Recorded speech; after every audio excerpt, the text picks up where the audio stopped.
Você está ouvindo o MesaCast do Mesa pra Quatro.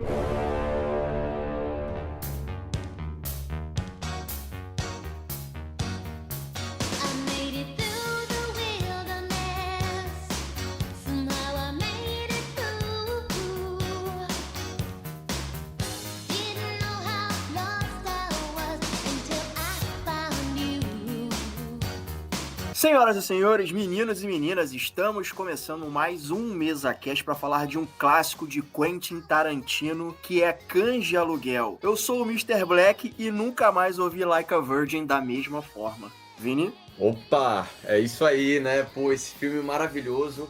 Então, eu tô mais do que feliz de ter sido convidado mais uma vez pro Mesa pra Quatro aqui pra estar gravando esse podcast. Vamos lá, né? Vamos aí falando sobre esse filme. Opa, aqui quem fala é o Arthur. E só, agradecer por esse convite também. Que coisa maravilhosa poder falar desse filme, cara. Valeu. Fala galera, aqui é o Marcos Mr. Purple Moviola e eu não acredito em gorjetas. Like a Virgin.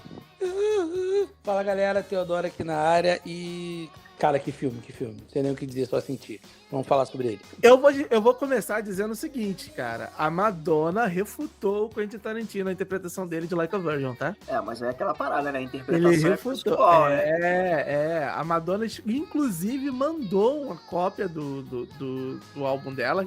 Engraçado, o nome do álbum é Erótica, mas tudo bem.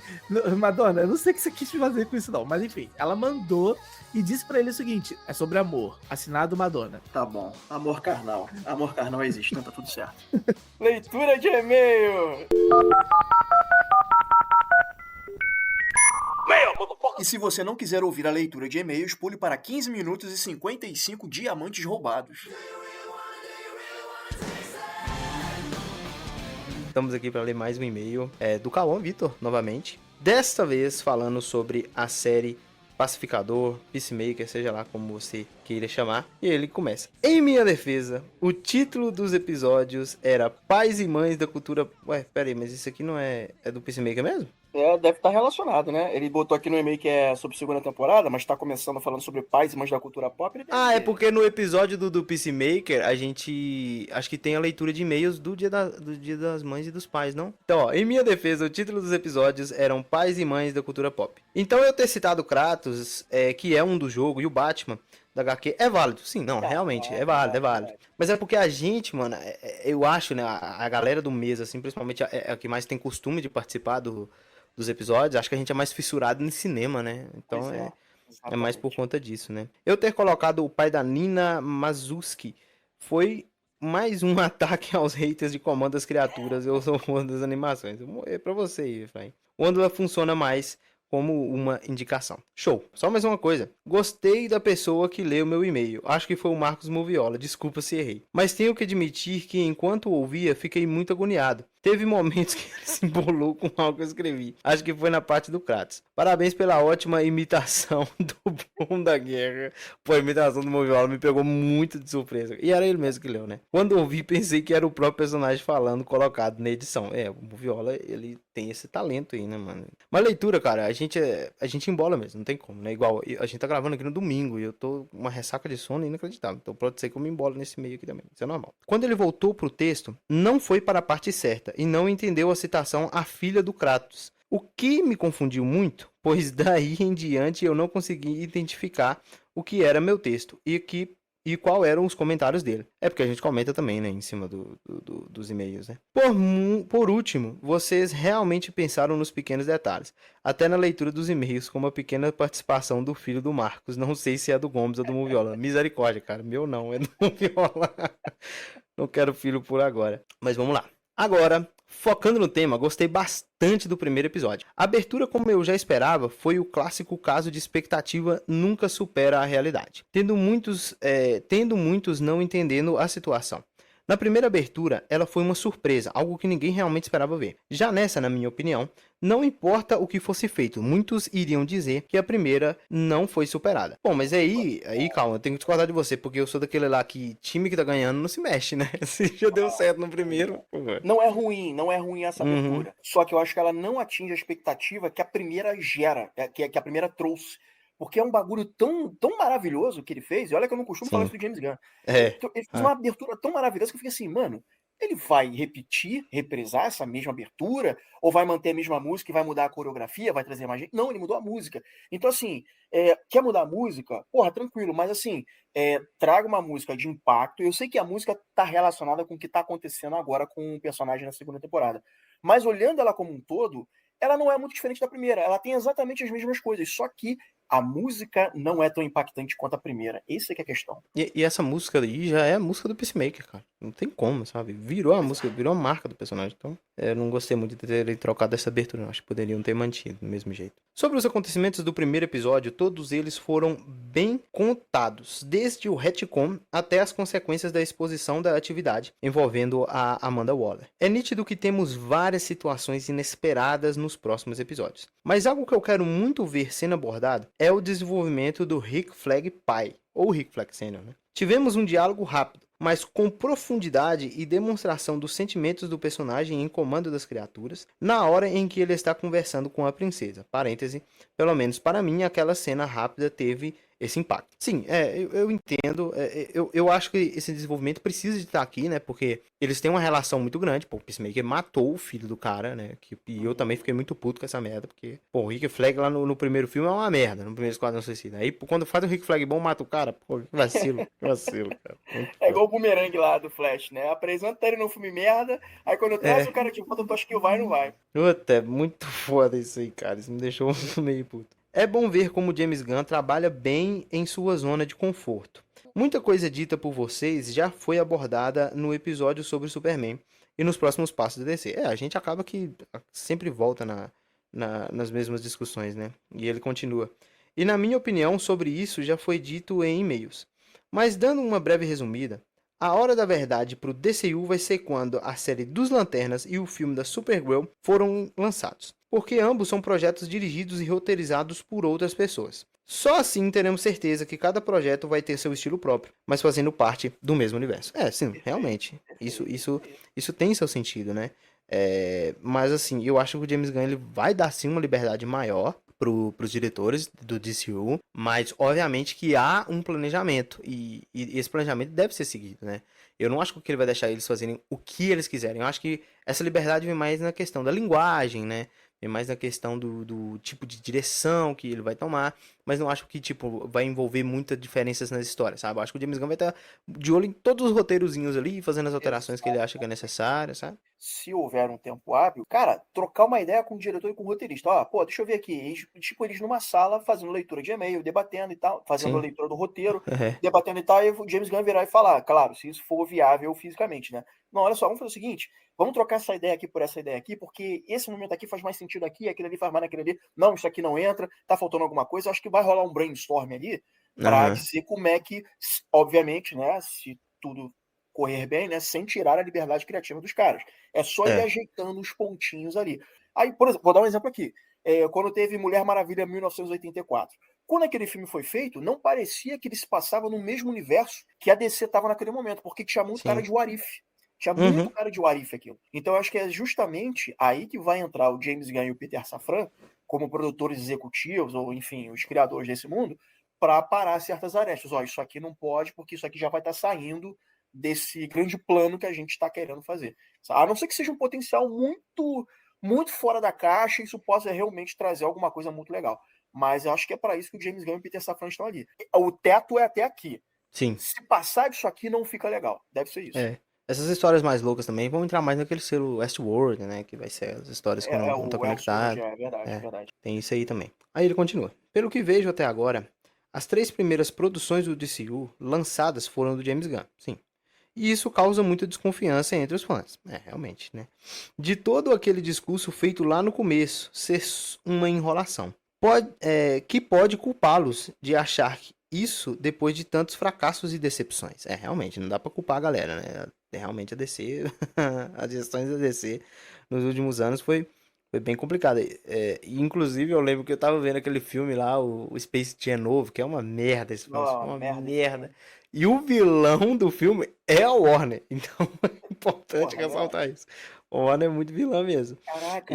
Tu me destravou a memória aqui agora, mano. Eu vi Space Jam o primeiro com meu pai no cinema, cara. Pode ser, tem Aham, quase pô. 30 anos. O Space primeiro é Jam- maravilhoso. Cara, o Space Jam eu acho que foi o primeiro filme que eu vi, tipo, tarde da noite, sabe? Ele ia passar em algum programa no SBT à noite, e aí eu vi com os meus pais, sabe?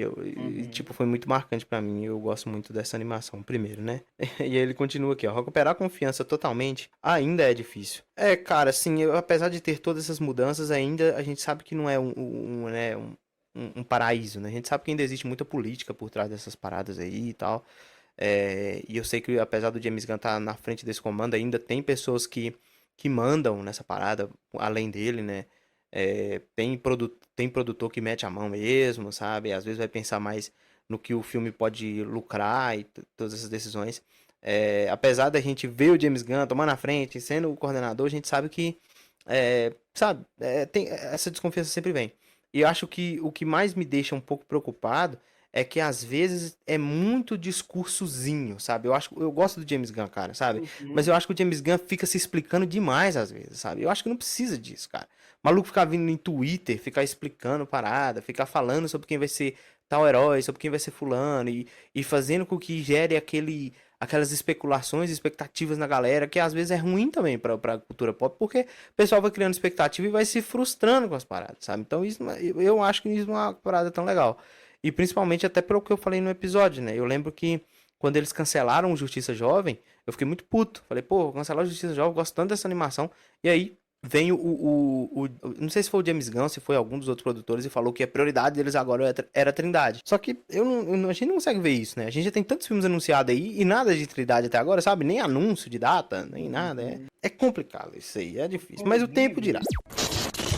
Nota do editor. No momento que eu estou literalmente editando isso aqui, saiu a notícia de que o James Gunn vai fazer Man of Tomorrow, que é o nome da sequência de Superman, que vai chegar em 9 de julho de 2027. Então, tá aí notícia que acabou de chegar.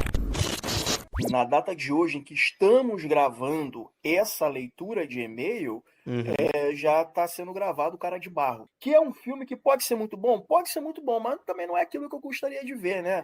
Então, assim, né, cara? Talvez, eu fico até pensando o seguinte, talvez o James Gunn não tinha nem plano de fazer o Cara de Barro. Vai ver se é uma coisa que ele herdou no momento em que ele assume a Warner. Fala assim, olha só, beleza, você chegou agora, vamos ter que botar a casa. Porque assim, sempre tem um peixe maior, sempre tem alguém que tá acima. Alguém virou pro James Gunn e falou assim, beleza, o James Gunn é bem-vindo e tal, olha só, a gente tem uma bagunça para arrumar. Precisamos fazer coisas que vão estar na sua gestão. Eu acho que Cara de Barro é uma dessas coisas. Vai ver uma parada que precisava sair, que não saiu na gestão passada, mas tem que sair agora. Por que eu tô achando isso? Em Comando das Criaturas, o Cara de Barro morre. E depois de um tempo foi anunciado que vai ter um filme do Cara de Barro. Então esse filme do Cara de Barro vai se passar antes ou depois dos acontecimentos de Comando das Criaturas, sabe? Eu tenho uma dúvida, não sei se talvez tu sabe, é DCU mesmo, né? É Westworld esse filme não, né? English, motherfucker, do you speak it? Não, Westworld é a série. É? É DC Elseworlds. Westworld. Elseworld. Tá, Westworld é a série, sim. É que meu inglês é uma merda, né? O Samuel L. Jackson entra toda vez aqui pra falar comigo.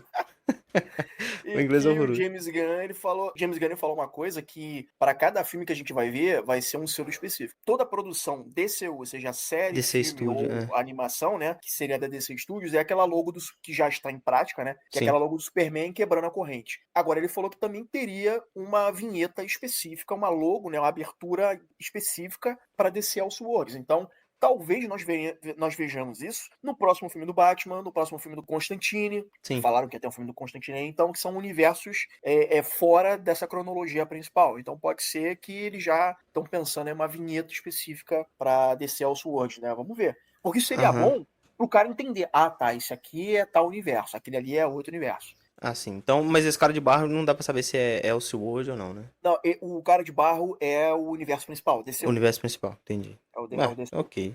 Deixa mais preocupado, né? Porque se fosse Elseworld, ninguém tava nem aí, né? Foda-se. Era pra ser. Dizem que ele iria aparecer no universo do Matt Reeves, mas aí mudaram a parada toda e agora tá nesse universo desse novo Superman. Aí nem acho que cabe Cara de Barro, né? Depende muito como vai ser esse Cara de Barro, né? Mas eu acho que não cabe naquele universo do Pattinson lá. Ele encerra aqui, ó. Extra. Como é bom ver o Efraim elogiar, nem que seja um pouco, o James Gunn. E que alívio ele não ter achado o Pacificador ou outro personagem principal chiliquento. Olha aí, Fry. Mas não tem. Duras críticas a você, mano. Mas olha só, serei verdadeiro. Eu tenho um compromisso com a verdade, Com a com verdade. os nossos ouvintes. O Superman, eu não gostei tanto, porque tem momentos que eu acho que, de novo, são coisas do James Gunn que ele excede. Né? Ele parecia um nhonho reclamando. Olha ele, olha ele, olha ele. É, Parece. Mas o Pacificador, por que o Pacificador me agrada um pouco mais? Eu não estou dizendo que o Pacificador tem uma escrita melhor do que o Superman. Estou dizendo que o Pacificador me agrada um pouco mais. Porque ali é o James Gunn sem freio. E ali é o James Gunn fazendo o que ele sabe fazer. Que é putaria, é peitinho, é morte, é cena de ação foda. Porra, é tudo aquilo que o James Gunn realmente sabe fazer. Embora hajam excessos. Então, até agora, eu não vi nenhum personagem chiliquento. Muito pelo contrário. Eu tô vendo que a galera ali tá todo mundo se fudendo e tentando dar um jeito de melhorar a própria vida. Agora, chiliquenta, ninguém apareceu. É isso aí. Eu discordo completamente de Superman chiliquento. Eu gosto. Eu gosto. O Superman, geração Z, é foda, cara. Eu não Superman, respeite, por favor.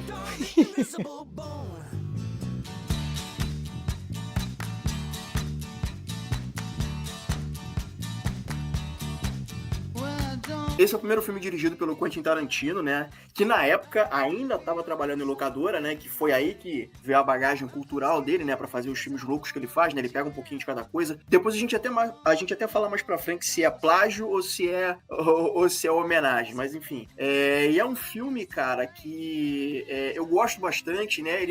Eu acho que ele não tem, talvez, o mesmo peso e a relevância, por exemplo, como Pulp Fiction. Mas eu acho um puta filmaço. E assim, cara, é um filme sobre assalto, mas a gente não vê o assalto, né? A gente vê as consequências disso, a gente vê todo o merdelê, tudo que dá errado depois, e aquela coisa de querer descobrir quem é o traidor e tudo mais. E aqui ele inicia, né? O Tarantino inicia aquela coisa de contar a história de uma forma não linear, que não era uma coisa muito comum na época e que acabou virando uma marca registrada do Tarantino para os próximos filmes. É um mega excelente pontapé inicial para uma carreira extremamente promissora, não. Já não é mais promissora, já é o que é. Tarantino é um dos melhores diretores em atividade agora, né? Consolidado, sem dúvida. É fantástico, assim. Eu adoro, eu revi domingo para poder gravar aqui. O filme ainda continua muito bom. É muito tarantinesco. Eu acho legal. Tem bastante tempo que eu não tinha assistido o filme, né? E aí, depois de ver todos os filmes do cara, né, e voltar para o Cães de Aluguel, o primeiro dele, é engraçado ver como ele trata uma pessoa ferida, por exemplo. Tu vê que o Sr. Orange, né, o seu laranja, né, eu não sei se traduzir o laranja no português, na dublagem, coisa do tipo, mas tu vê que o Mr. Orange, cara, o desespero dele depois de tomar o tiro é uma coisa que reverbera em vários outros filmes dele, né? E tem um quê cômico, assim, que eu acho muito maneiro, cara. É muito o cara lá.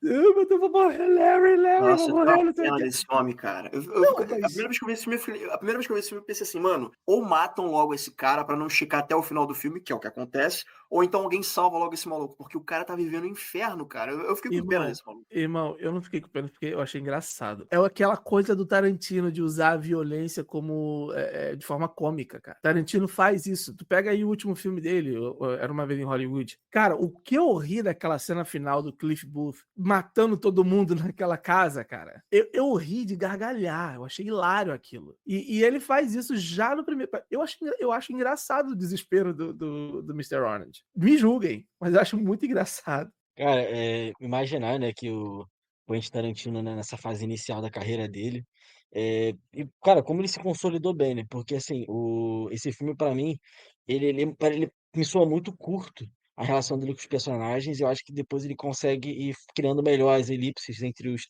tempos, né? Pra construir uma história com uma narrativa maior. Jack Brown, eu acho que eu gosto muito também. Eu acho que ele já consegue trabalhar melhor, mais os personagens de uma forma mais cadenciada. E nesse, cara, a diversão toda é porque, tipo assim, é muito trágico o que vai acontecendo. As coisas é uma bola de neve, uma sequência, tipo assim, os caras não para de acontecer besteiras, e no tempo que não tá acontecendo nada de trágico, sobra pros diálogos. E os diálogos são. Tem as partes problemáticas dos diálogos, que a gente pode desenvolver um pouquinho mais pra frente, mas assim, o diálogo inicial, cara, os dois diálogos iniciais, né, são terríveis. A forma como o Quentin Tarantino vai defender a música, do que ele acredita que a música fala sobre. E, tipo assim, ele perde a linha. Ele realmente tá numa conversa de amigo muito casual, tipo assim, sem filtro nenhum. E depois a história da gorjeta. cara não acredita em dar gorjeta, toda aquela defesa de não, cada um tem que se virar, cada um por si. Eu quase acreditei nele. O discurso é tão convincente, mas eu fiquei assim, não, ele é sovina mesmo, ele é mão de vaca, ele só tá defendendo o ponto dele. Não, à toa ele é Disparado. o cara que guarda que esconde os diamantes do roubo, né? Ele é o cara que É. guarda o Mr. Pink. E esse discurso da gorjeta é muito bom porque, recentemente, para quem é mais velho, era muito comum você dar gorjeta para as pessoas. O integrador de água ele levava gorjeta, isso nunca foi um problema. A galera mais velha, das outras gerações, isso é uma parada de tradição. Você ir no restaurante, você deixava gorjeta e tudo isso. E como isso veio se perdendo, né? O entregador de jornal ganhava gorjeta, tipo assim, era uma coisa muito comum. Por agradecimento ao Mas serviço braçal. isso O eu serviço acho ele tinha uma que outra versão. Eu acho que hoje, né, com iFood, com tudo sendo no cartão de crédito, já é mais difícil você ver isso, assim, aqui no Brasil. Porque nos Estados Unidos, né, ainda é uma cultura muito forte, pô. E lá eles realmente eles se sentem mal se você não der gorjeta pra garçom. Porque a Mas maior parte do pagamento deles você pode ali dar é só gorjeta. gorjeta. Você Não, pode dar então, gorjeta no iFood. não, pois é, exato. Mas eu digo assim, eu acho que é porque geralmente antes você pedia, né, tinha um dinheiro, sobrou uns 5 reais de troco, dá pra pessoa o troco, gorjeta. Mas isso é uma Entendi. coisa muito forte nos Estados Unidos mesmo. E falando aí desse diálogo inicial, né, eu acho importante também falar o quão forte é esse diálogo. E é um filme que ele tem ali o comecinho dele já é só diálogo, são só os personagens naquela mesa conversando e falando, e ele já te pega do começo, né? Uma marca registrada do Tarantino é a maneira como ele escreve o diálogo dele, que ninguém consegue fazer igual. E Não, em todos ninguém. os filmes começa assim, com um diálogo sem igual, né? E esse é desse jeito. Eu acho que já registrou aí desde os primeiros segundos desse filme como que seria a carreira, a filmografia do Tarantino. Come on, throw in a buck. I don't tip. You don't tip? No, I don't believe in it. You don't believe in tipping? You know what these chicks make? They make shit. Let me just get this straight. You don't ever tip, huh? I don't tip because society says I have to. All right, I mean, I'll tip if somebody really deserves a tip. If they really put forth the effort, I'll give them something extra. But I mean, this tipping automatically, it's for the birds. I mean, as far as I'm concerned, they're just doing their job. Curioso isso que você falou, Vini, dos diálogos, né? A ideia do Mesa é justamente isso. Porque na faculdade, a galera parava, né? Na época que eu fazia faculdade com o Rafael Ramos, que não tá aqui hoje, era uma cabeçada que parava, sentava, era o cantinho a gente chamava de fumódromo, né? Porque a galera fumava pra caralho, né? Então, tipo, eu era o fumante passivo mais ativo que existia. Porque todo mundo, tirando o Rafael, que também não fumava, todo mundo fumava e eu ficava ali. E a gente ficava conversando, e surgiu a ideia. Cara, e se um dia a gente fizesse um podcast, reunisse, gravasse, fizesse alguma coisa, registrasse as conversas malucas que a gente tem? E o Tarantino é justamente isso, são conversas malucas que a gente tem no dia a dia com algum amigo, com algum grupo de amigos, então acho que dá muito certo porque tem muita naturalidade os papos do Tarantino, né? Então, cara, a ideia do podcast foi basicamente isso, né? Eu acho que pra mim esse é o grande trunfo desse filme, tá? Eu acho que ele ganha você na introdução, na abertura, porque, como você falou, é uma conversa tão de bar, tão coisa jogada fora, assim, tão trivial que você tem uma roda de amigos e tal. E, cara, não, é pré-assalto e depois todo aquele desencadeamento de merda que tem. E você lembra como o filme começa e você fala, cara, não é possível que começou disso. E ele repete isso em Pulp Fiction, né? Então, quando você tem lá o Vega conversando no bar, você acha que é uma coisa aleatória ali e no final entra um assalto e por aí vai. E Cães de Aluguel, assim, pra mim, eu não conhecia Tarantino. Eu acho que Cães de Aluguel foi o primeiro filme do Tarantino que eu vi. Foi bem depois dele ter lançado. Eu lembro que eu gostava desses filmes, assim, de assalto, de invasão, de plano. Aí me apresentaram Cães de Aluguel. Tipo assim, cara, é um filme de assalto. E eu falei, não é um filme de assalto. É o pós-assalto. É tudo menos um filme de assalto. Mas, assim, até por isso que ele já ganhou um Oscar por causa de roteiro, né, cara? Ele escreve muito bem, e ele é muito verborrágico, é muito texto, é muito personagem falando muita coisa, e esse esquema que ele faz, né, de um atropelar o outro na fala, não é aquela fala de teatro que um termina pro outro começar. Isso deixa bem natural, principalmente a abertura, né? Eu acho até que o James Gunn, é curioso isso, né? Eu acho que o James Gunn, ele tenta replicar um pouco dessa coisa dos diálogos, né? Porque, por exemplo, eu tô vendo a segunda temporada de Pacificador agora. Tem uma cena que tá o Economus e um outro cara lá, que chega na série, né, pra vigiar o Pacificador e tal, então ele meio que tem que trabalhar em dupla com o Economus ali, né? E, tipo, dá pra perceber, pelo menos eu tenho essa impressão, tá? Que eles estão conversando ali dentro da van, tipo assim, surgem assuntos aleatórios que até me lembram o que é de Tarantino, mas ainda não tem, por mais que seja, que assim, James Gunn sempre vai pro lado mais escatológico da coisa, né? Eu sinto que Tarantino talvez possa ter sido uma influência ali pra ele na hora de compor esses momentos ali que estão os dois fazendo porra nenhuma. Eu tô aqui há horas parado olhando pra uma porta que não sabe se abre, se sai, gente se entra e tal. Então tem que ficar conversando, matando o tempo. E aí surgem esses assuntos do nada, e eu sinto que o Tarantino pode ser uma influência pro James Gunn na hora de compor alguns diálogos ali. Tem essa impressão. É muito difícil fazer o que Tarantino faz. Tanto que eu digo o seguinte, que Tarantino, ele não faz filme de gênero. A gente tá falando que Cães de Aluguel é um heist movie, ou sei Tarantino lá, é um gênero. o Oito Odiados e Django Livre são westerns. Não, discordo. Eu acho que Tarantino faz filme de Tarantino. Tarantino faz filme de Tarantino. Tem o próprio gênero de filmes.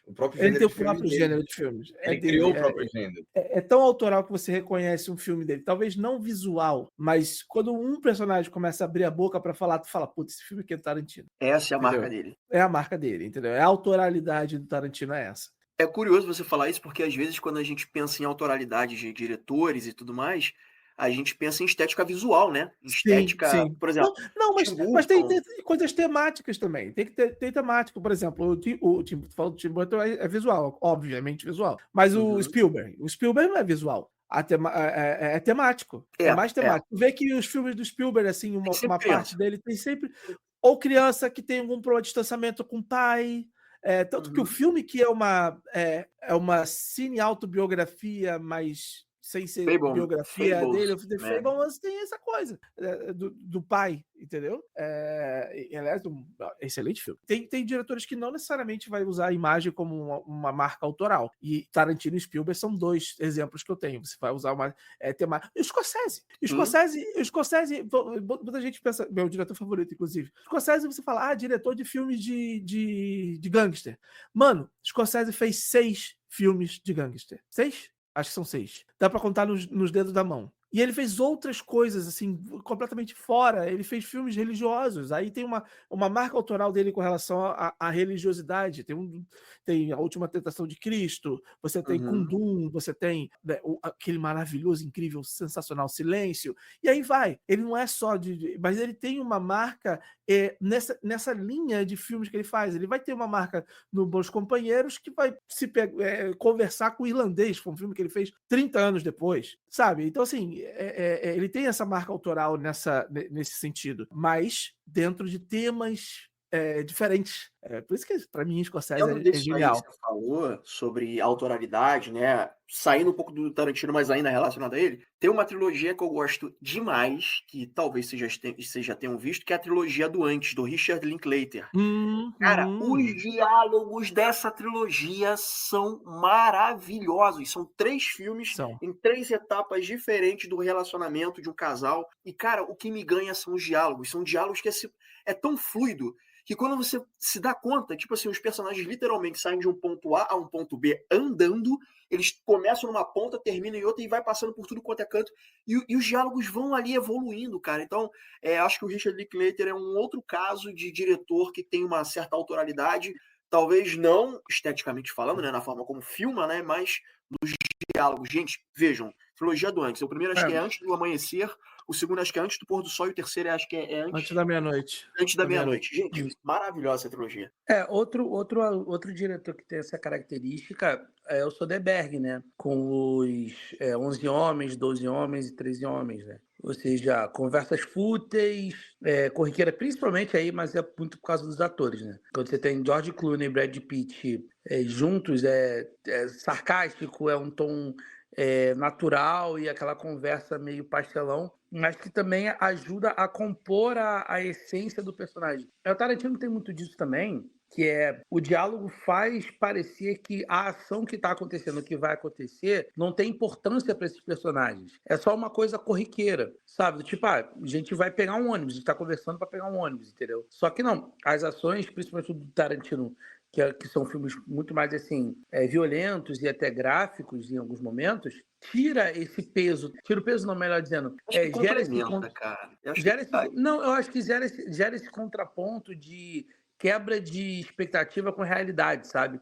Cara, eles estão falando uma coisa tão banal e logo em seguida vai ter um tiroteio. Não dá aquela preparação de cena que quando você geralmente vê filme de ação, tem a preparação, o clima, vai te dando aquele coisa sorrateiro para você ter o ápice da cena de ação. O Tarantino não, ele faz uma coisa banal, sai do 0 pro 100 e volta pro 0, assim como se nada tivesse acontecido. Ele faz um build-up excepcional.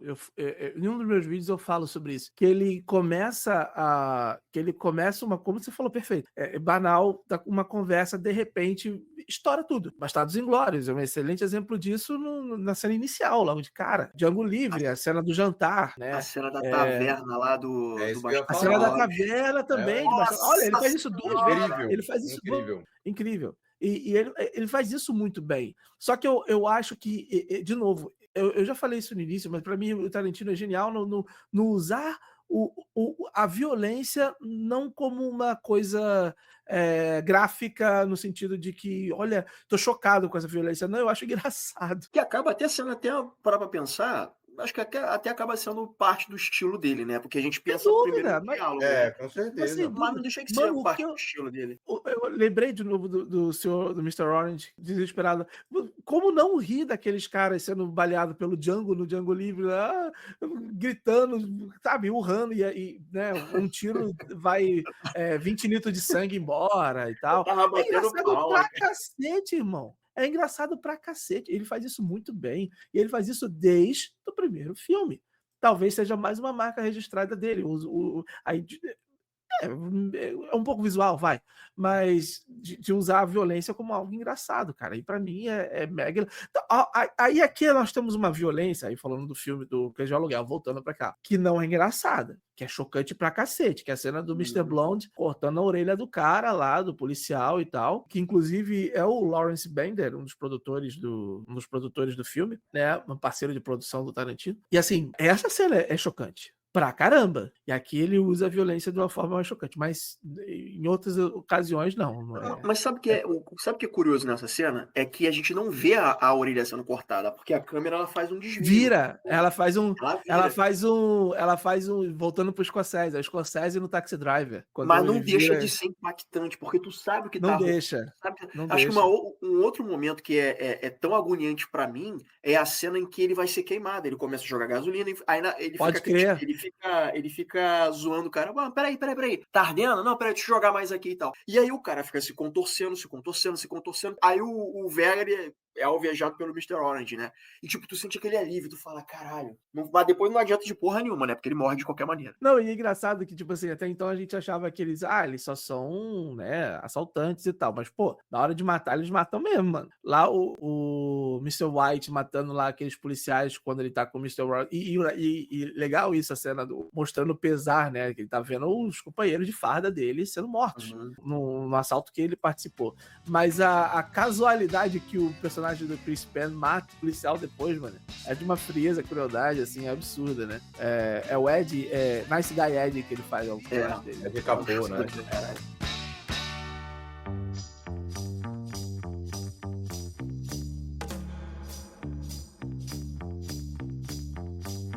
Dizem as más línguas, né? Que não rola mais porque o Michael Madsen infelizmente faleceu. E também já se passou muito tempo, mas parece que tinha ideias aí de fazer uma história dos irmãos Vega, né? Porque tinha. O Vic Vega é o Mr. Blonde, né? E, pô, seria legal ver isso. Morreu completamente com a morte do Michael Madsen, mas também o Tarantino já tinha descartado a ideia porque os dois envelheceram muito, né? Tanto o John Travolta quanto ele. Mas vocês pensam que o Tarantino pode entrar em outras mídias? Então, eu acho que poderia ser um anime. Porque ele já tinha um anime.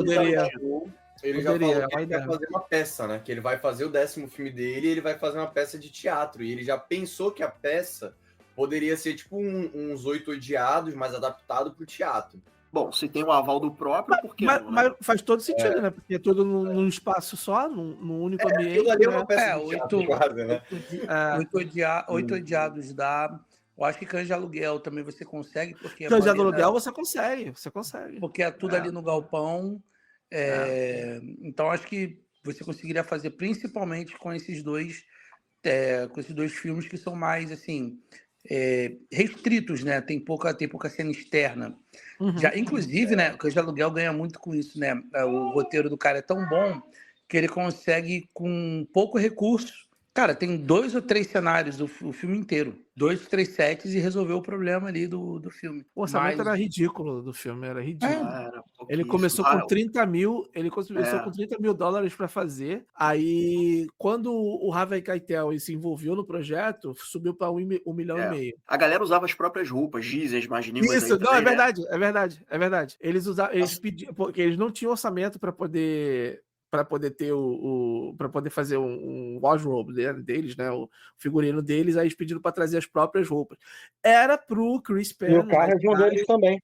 aí O dessa carro é de eu um não deles sabia. também. Dessa eu não sabia. Mas era pro Chris Penn usar o terno também. Só que ele não tinha, parece que ele não tinha o terno e usou aquela roupa mais cheia, né, cheia de cores e tal, aquele casaco dele lá.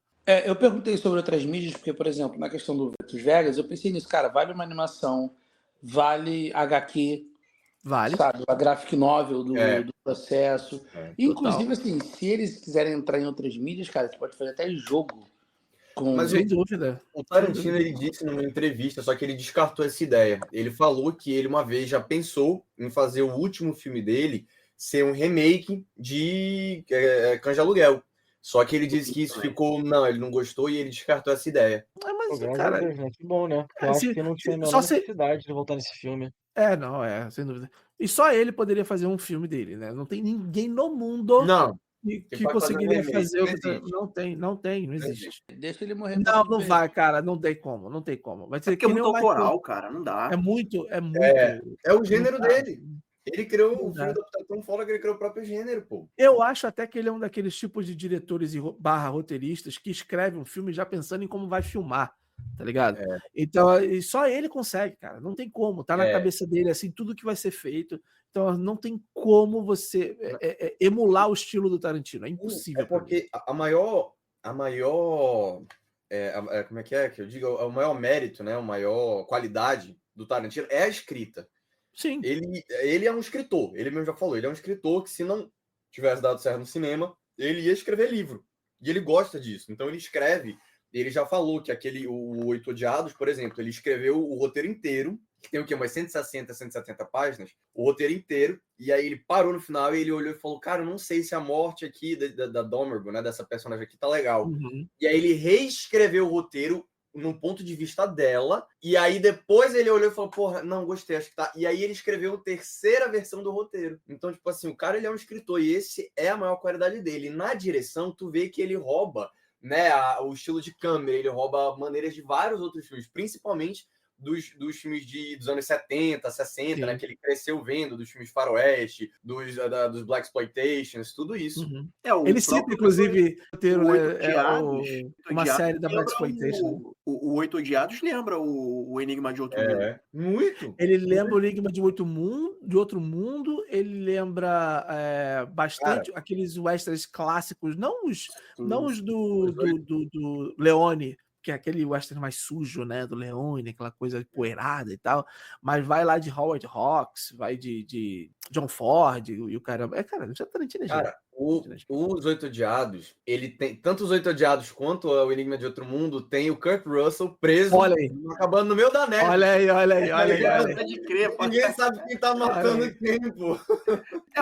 O Cães de Aluguel mesmo, ele é meio que um copia e cola de um filme chamado City of Fire, se eu não me engano, que é um bang bang chinês do Ringo Lam, que tem, se eu não me engano, o Chow Yun-fat, que é bem bang bang, o Ganfu, né, cara? Então ele pegou isso pra ele também, pra fazer uma versão, entre aspas, americanizada. Ele roubou, né, os últimos, tipo, 20 minutos do filme, os últimos 20, 30 minutos do filme, e fez o Cães de Aluguel. Aí eu pergunto, é plágio ou é homenagem? Não, ele disse, o próprio autor do filme, eu acho que o diretor desse filme, ele falou que o Cães de Aluguel não tem nada a ver com o filme dele, né? Então, nada, um processo, nunca foi pra frente nada. Mas, cara, mas é muito legal quando tu vê, assim, que o Tarantino, ele é tão bom nessas coisas que o cara roubou. Tipo, ele pegou mesmo os últimos 20 minutos e fez isso num filme, pô. E um filme muito bom, e que deu início à carreira dele, deu um impulso absurdo no nome dele no cinema. Ele faz filmes sobre cinema. também.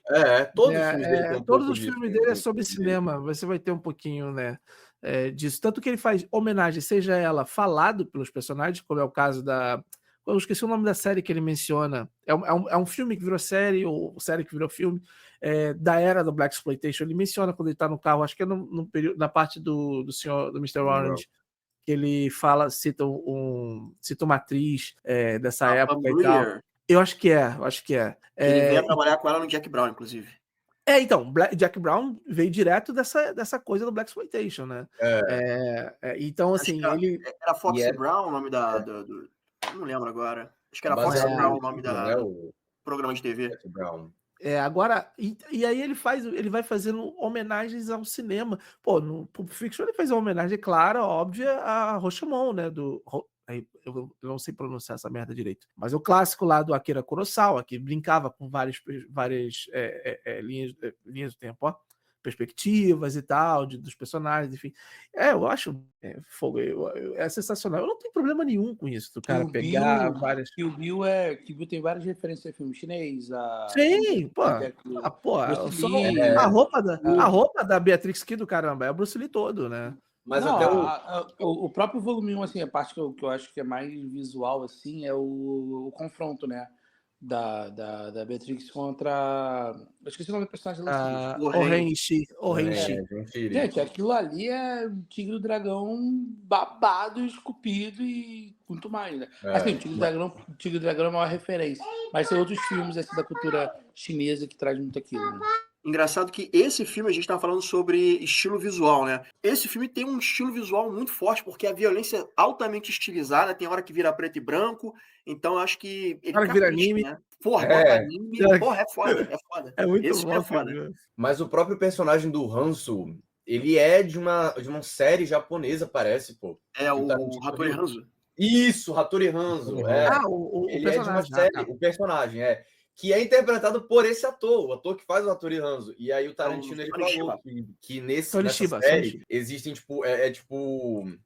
várias iterações, né, do Hanzo, não sei o quê. E aí o Tarantino fala que no Kill Bill, o Doris Bill faz a própria versão dele, do Tarantino, né, do Hanzo. Django de Western, pô. Total.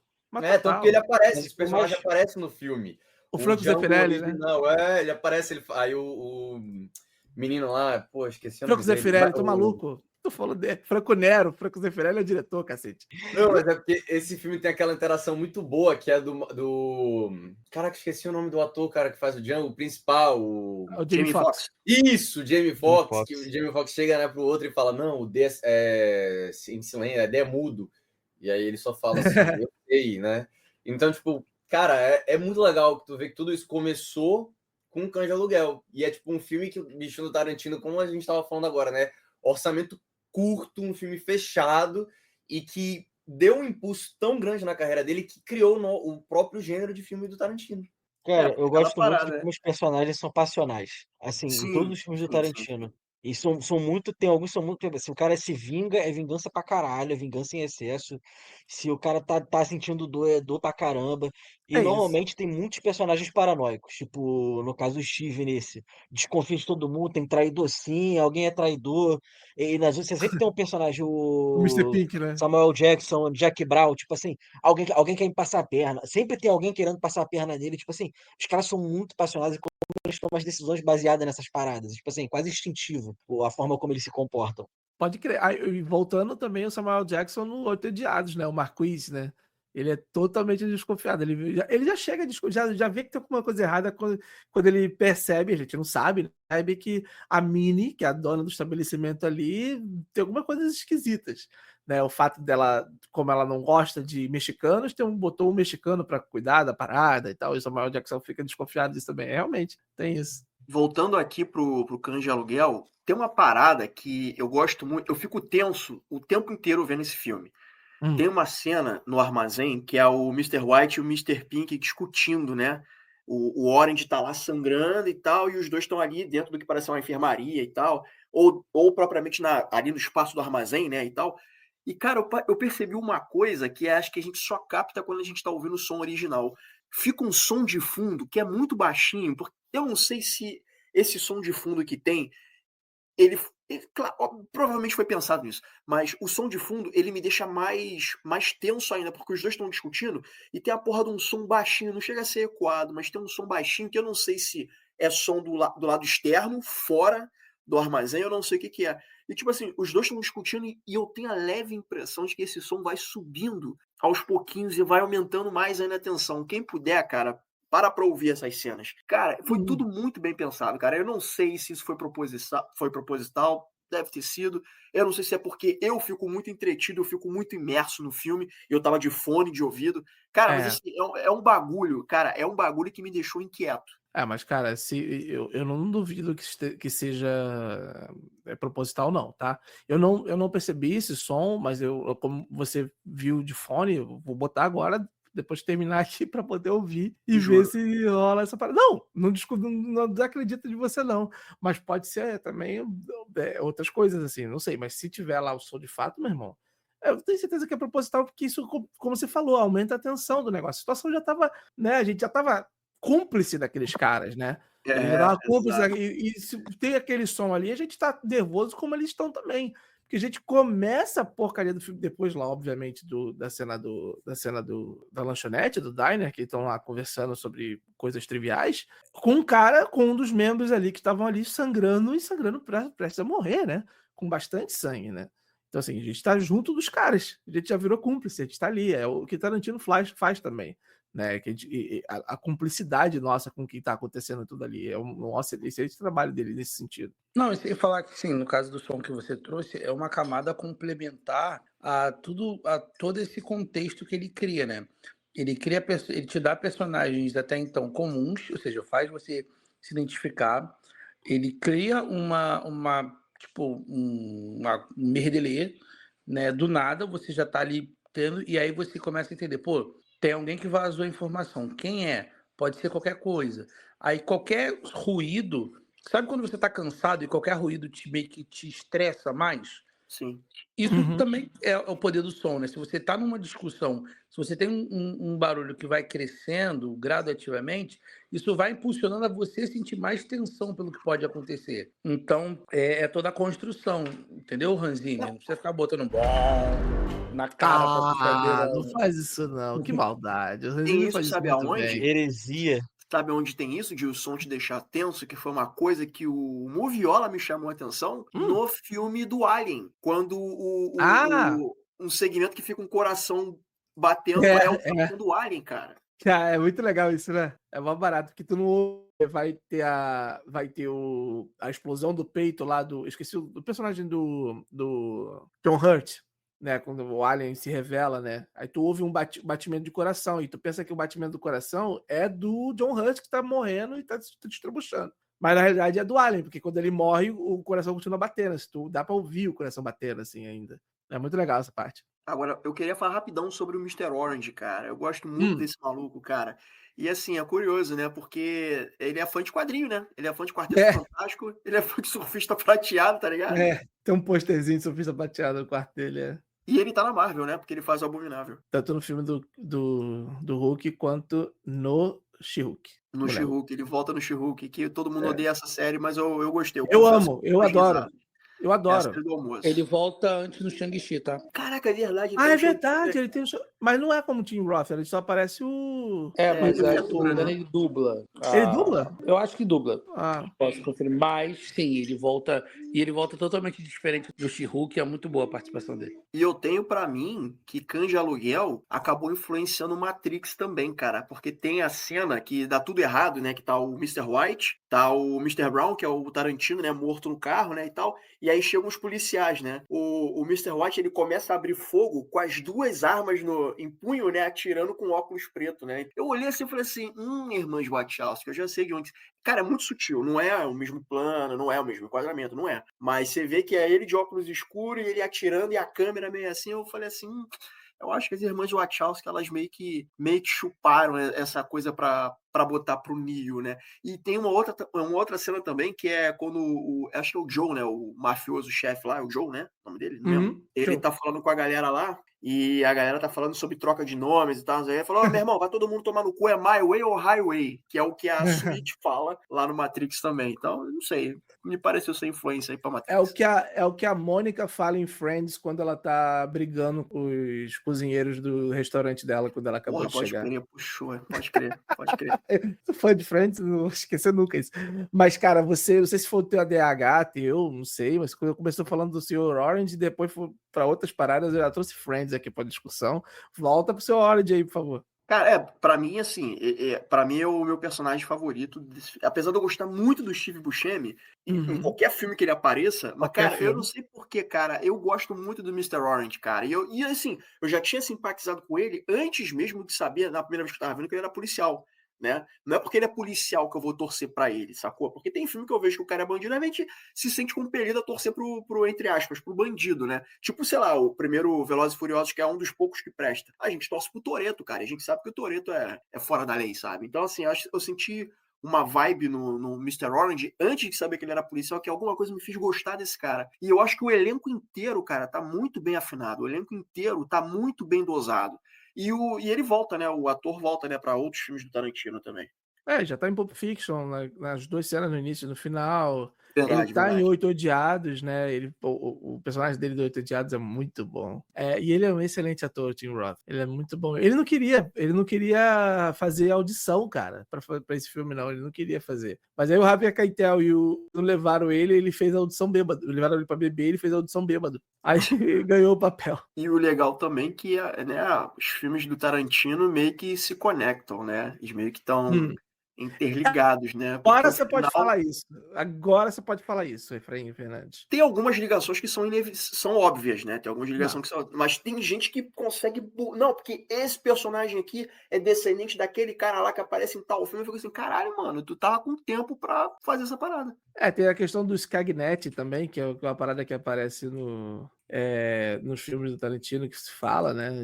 Skagnet, Seymour Skagnet. Que era o agente penitenciário, né? Alguma coisa assim do Mr. Ele Bond, né? ele é mencionado em outros filmes do Tarantino, assim. Eu tô tentando lembrar aqui.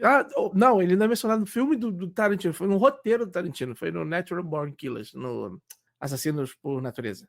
Aí tem essas ligações. Eu acho legal quando ele faz essas ligações, né? Tipo, entre aspas, né? O multiverso do Tarantino, né? O universo compartilhado do Tarantino, né? Por mais que ele repita, porque é até engraçado, né? Porque assim, o Tim Roth, ele é o Mr. Orange nesse Cães de Aluguel, e aí no próximo filme dele, ele é o cara lá que tá assaltando a parada, né? Então, teoricamente, o filme começa logo após o final o Pulp Fiction, né? Começa. Mas aí não faz sentido. Dependendo da ordem, como a gente disse. Ele não ia roubar, sendo policial, não ia roubar uma lanchonete. Vai mais pelo lado do Vincent Vegas. Então, é o mesmo ator. Ele recicla os mesmos atores para fazer outros personagens. Mas, supostamente, os filmes têm ligações uns com os outros. Porque, por exemplo, a maleta que a gente vê no Pulp Fiction, né? Que dá a entender que é os diamantes roubados, ou o que quer que fosse roubado lá no Cães de Aluguel. Acho que tem até uma entrevista do Steve que ele fala que ele acredita que o personagem dele no Pulp Fiction, né, que ele virou um garçom, né? Se não me engano, ele é o garçom, faz parte do mesmo universo, mas que no fim das coisas ele acabou virando um garçom e vivendo de gorjetas. Sensacional. Outra ligação que a gente pode tentar aqui é o Julius, né? O personagem do Jackson, né? Que tá no Pulp Fiction, e aí ele fala que quer virar andarilho, porque Deus veio, interviu, e o caralho é 4. E ele acaba aparecendo, né? Acaba sendo o mesmo personagem, supostamente, lá no Kill Bill. Naquela cena que o bichinho quase não aparece, né? Mas lá está ele. Pois, e é tão se o Grito no Inferno tivesse sido dirigido pelo Quentin Tarantino, a gente teria Cães de Aluguel se passando no mesmo universo. Cara, Tarantino ele já teve... Ele ia fazer um filme do 007 também, né? Um filme de Star Trek, só que nunca foi pra frente. Ambos os filmes deu problema. Imagina Star Trek pelo Quentin Tarantino. As missões de paz não ia ter paz. Ia ter muito camisa vermelha no filme. Agora, vocês falaram aí que é impossível emular o estilo do Tarantino, e realmente eu concordo. Porra, vai ter a sequência aí do Era Uma Vez em Hollywood, cara. E aí? Cara, é porque assim, ele é quem escreveu, né? Então nisso eu acho que já tem uns 70% do dedo dele ali, porque, como eu falei, né, o maior peso do Tarantino é no roteiro. E assim, cara, quem vai dirigir vai ser o Fincher, né? Que é um diretor que o Tarantino respeita, ele gosta muito e ele falou que é o diretor certo pro trabalho. Eu não acho que o Fincher vai pegar o estilo do Tarantino com aqueles zooms, né, que o Tarantino dá. A gente vê muito isso em Django, né? Aqueles zooms, as referências dos faroeste Bang Bang, tudo isso. Não acho que ele vai se aprofundar nisso. Ficaria muito surpreso se ele fizesse. Mas, por ser da escrita do Tarantino, é um projeto que eu confio. Eu não queria ver a sequência de Era Uma Vez em Hollywood, mas é um filme maravilhoso e é o Tarantino que tá fazendo junto com o Fincher. Eu não sei o que pode dar errado, tenho até medo de falar isso. Vai ser a reunião, né? David Fincher com o Brad Pitt, né? Foi o Fincher que dirigiu o Clube da Luta, né? Seven e Clube da Luta, né? Então vai ser uma reunião aí do... Positivo. Não, só confirmando o que tu falou, foi isso mesmo. Seven e Clube da Luta.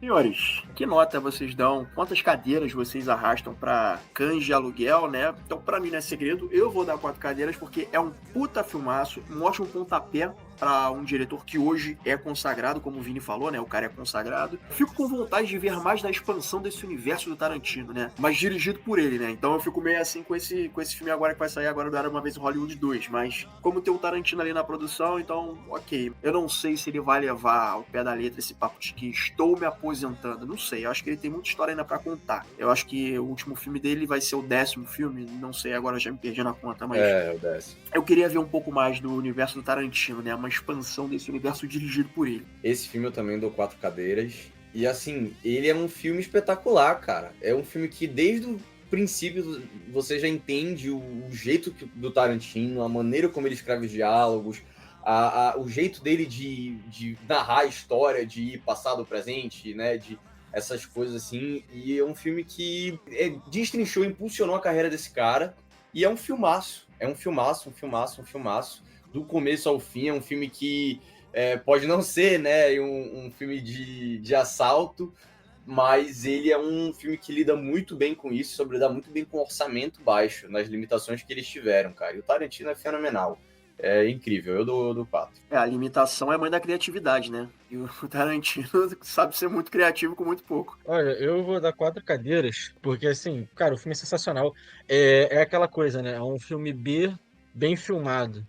Porque assim, a violência gratuita, a gente já tinha muito em muitos filmes de terror, muito gore, muito tudo isso. A gente só não tinha um filme de ação com um elenco, um bom elenco, como já era, né?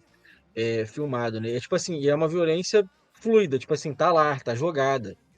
Não é segredo, não é escondido. Os diálogos eu gosto muito porque são muito naturais, porque, cara, é sentar numa mesa de bar com os amigos e assim, é que nem a gente aqui na conversa, começa no Cães de Aluguel e vai pra frente, sabe? Aí vai falando besteira e daí vai, porque é o que acontece normalmente numa conversa casual. E o que eu gosto também além dos personagens serem muito passionais, por como a história vai encerrar, porque os plots são muito divertidos. No Cães de Aluguel você não sabe quem vai se dar bem e quem não vai. Como não tem linearidade, vai sendo apresentado, vai se perguntando, cara, o que vai acontecer? Quem é que vai escapar? Quem era errado? Quem não era? E isso repete nos outros filmes também, as tensões. Porque, tipo assim, como é que amarra esse plot? Quem vai ficar vivo, quem não vai? Você não tem certeza. Por exemplo, o personagem do Tim Roth. Cara, ele morre de uma forma boba. Tipo assim, o primeiro tiro que ele toma não foi nem na troca de tiro com os policiais, sabe? Tipo assim, ele vai, vou entrar no carro, tomou o tiro da mulher. Tipo, é muito aleatório. Como é que vai amarrar Jack Brown? Tudo isso, esse jogo de xadrez que ele cria, né? Como é que ele vai amarrar isso? Isso é muito maneiro, porque você nunca sabe. Você não sabia se no Kill Bill ela de fato ia conseguir a vingança, quem ia conseguir, quem não ia conseguir. Tipo assim, e tem gente que morre de forma muito boba. O personagem do outro lá no Kill Bill também morre lá pra menina lá envenenado com cobra. Tipo assim, os personagens são muito fortes e morrem de forma muito boba e você não sabe quem vai ficar vivo, como é que ele vai terminar esse jogo de xadrez. Então, assim, 4 cadeiras, fácil e, pô, filme maravilhoso pra quem tá estreando como diretor. Agora uma dúvida rapidão aqui, antes de vocês prosseguirem com a nota.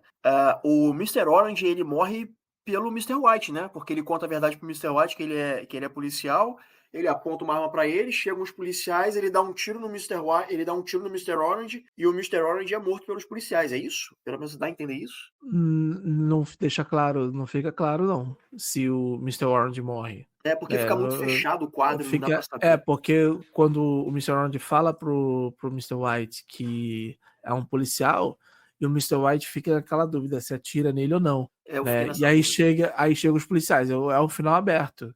É tipo o peãozinho lá do Inception, né? Você não sabe o que rolou. Exatamente. É porque assim, rola aquele impasse entre os personagens ali e tal, e aí todo mundo se dá tiro, e aí tem esse momento entre os dois, né? Então, e tu vê, cara, que o Mr. White ficou de coração partido. Fica assim, caralho, Foi triste, né? mentiu pra mim, sabe qual é? Eu te E ele, defendi, filha da ele puta. defendeu, é verdade.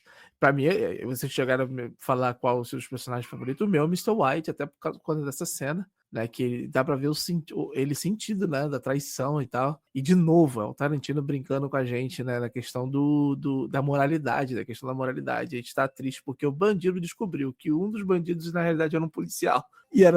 E foi traído, né? E é muito louco isso. Embora não mostre, eu tenho pra mim que o Mr. White ficou muito chateado e mandou o outro jogar no Vasco, com tranquilidade. Dá nota aí então, o Moviola, aproveita aí. Gente, então é isso, cara. 4 cadeiras, sem dúvida nenhuma. É um filmaço. Olha, dificilmente não vai ter um filme do Tarantino que não seja 4 cadeiras, convenhamos aqui, tá? Mas é isso, é um filme fantástico, uma excelente estreia, né? Um filme até simples, aparentemente, né? Mas a gente sabe que existe tanta coisa ali naquele filme, tantas camadas no filme, que você acaba revendo e descobrindo coisas novas, né? E tal. É um filme muito completo, muito interessante, muito bacana. O Tarantino é sempre bom. Então, 4 cadeiras. Cara, não tem como ser diferente do que 4 cadeiras. Eu acho, pra mim, que Cães de Aluguel, ele define muito o que é o Tarantino de maneira geral e, assim, a base dele, né? E muitas outras coisas você vê ele replicando, porque a assinatura dele tá nesse filme, né? Não é que ele se copia, mas ele tá tudo ali, né? Diálogos, boas cenas de ação, reviravoltas, clima, tensão, como ele trabalha a trilha sonora, essa sensação claustrofóbica que ele traz, que, por exemplo, o do Oito Odiados ele faz de novo, de, cara, o galpão, o clima tenso tá aqui, tá tudo acontecendo ao mesmo tempo. Então, 4 cadeiras, e poderiam ser 16 cadeiras, poderiam ser, eu não sei mais fazer potência, mas todas as cadeiras disponíveis para esse filme, que é um filmaço. E é meio que um faroeste também, né? De certa forma. É um filmaço. E é isso, senhores. Muito obrigado pela participação de vocês. Muito obrigado pela audiência de vocês. Vocês já sabem, estamos no Spotify, Deezer. Aqui, ó, os outros agregadores são Pocket Casts, Overcast, tem a plataforma Podcasts da Apple, a gente tem o YouTube Music, além do próprio YouTube. Então, você já sabe o que fazer. Curte, compartilha, dê as 5 estrelinhas nessas plataformas, compartilhem, porque isso é muito importante pra gente, porque isso é um retorno de que a gente está fazendo um bom trabalho. Senhores, muito obrigado pela participação de vocês mais uma vez e até a próxima.